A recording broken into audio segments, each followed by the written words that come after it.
Right now, we're witnessing a totally wild shift in the crypto market. On one hand, a notorious Bitcoin megabull has suddenly, and I mean very suddenly, hit the brakes. And on the other hand, another corporate giant is going on an absolute Ethereum shopping spree. Let's dive right in. Just 5 weeks. Now, in the grand scheme of things, that doesn't sound like a long time, right? But this number represents the consecutive weeks that mega buyer strategy has completely sat out of buying Bitcoin. For a company that has essentially built its entire modern corporate identity around relentlessly acquiring Bitcoin, 5 straight weeks of absolute silence on the buying front, well, that's a massive event. It's a lull that has everyone in the financial and digital asset space paying very, very close attention. And this naturally leads us to ask, why? I mean, why on earth would a company that's famous for relentlessly accumulating crypto suddenly slam on the brakes? What exactly causes a corporate giant with a seemingly insatiable appetite for Bitcoin to just halt their primary strategy for over a month? Well, to understand this 5-week pause, we really have to look past the digital assets for a second and focus on the underlying traditional financial mechanics at play within the corporation. Which brings us to Section 1, the 5-week Bitcoin pause. Okay, so here's the really crucial detail you need to know. They haven't sold a single Satoshi of their massive stash of 843,775 Bitcoin. Despite the pause, that stack remains entirely untouched. Instead, they've been working the traditional finance side of things. They've been actively selling off about $544.5 million of their own stock. So you see, the 5-week pause on Bitcoin isn't a pause on corporate activity at all. Actually, they're simply shifting their focus to raising traditional capital instead of buying more digital assets. Let's move on to Section 2. Why build a cash reserve?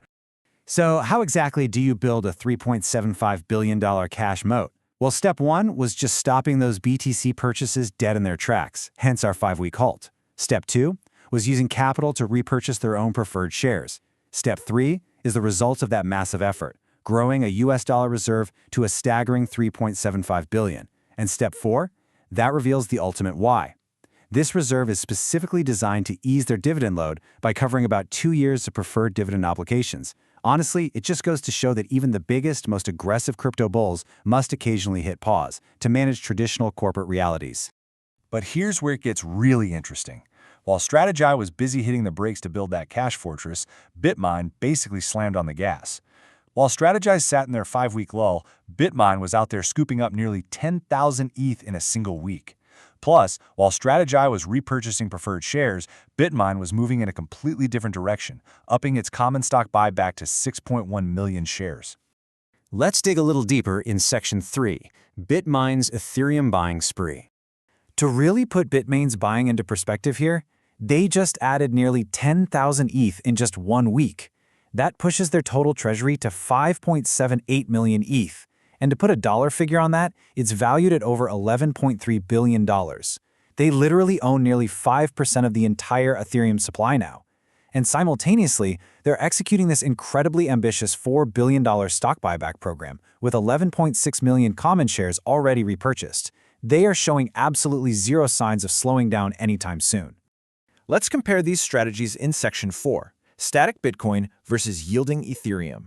We are essentially looking at a classic tale of two treasuries here. On one side, you have strategy, relying on static capital appreciation and cash safety. Their recent maneuver of halting buys to hoard USD cash for dividend relief perfectly highlights this static approach with their 843,775 Bitcoin. But then, on the flip side, Bitmain actively puts its nearly 5.8 million Ethereum to work, staking it for yield while simultaneously executing those common stock buybacks.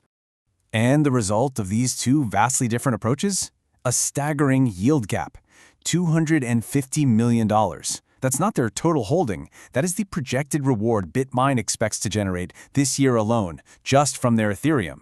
They aren't pausing to build a fiat reserve at all. No, their digital assets are actively generating revenue for them around the clock. Because you see, Bitmain Stash isn't just gathering digital dust in cold storage somewhere. Out of their 5.78 million ETH treasury, a massive 4.9 million tokens are actively staked. This staked majority is the actual engine generating that $250 million yield. It's a highly active treasury management style, and it stands in incredibly sharp contrast to Strategy's static holding. So let's wrap this up in Section 5, the corporate crypto playbook. So what is the big takeaway for us here? Honestly, the institutional playbook is just maturing at warp speed. Strategy's heavily scrutinized 5-week lull really shows us that even the biggest crypto bulls on the planet have to respect traditional corporate dividend obligations. Their pivot to securing a $3.75 billion fiat reserve provides a vital safety net against the inherent volatility of the crypto market. Now, on the other hand, Bitmine highlights a massive transition, moving from simply holding digital assets to generating active, 9-figure institutional yield. But ultimately, what we're seeing is both of these companies treating digital assets not just as simple investments, but as really complex levers for managing stock structures, effectively tuning their traditional equities through preferred and common buybacks.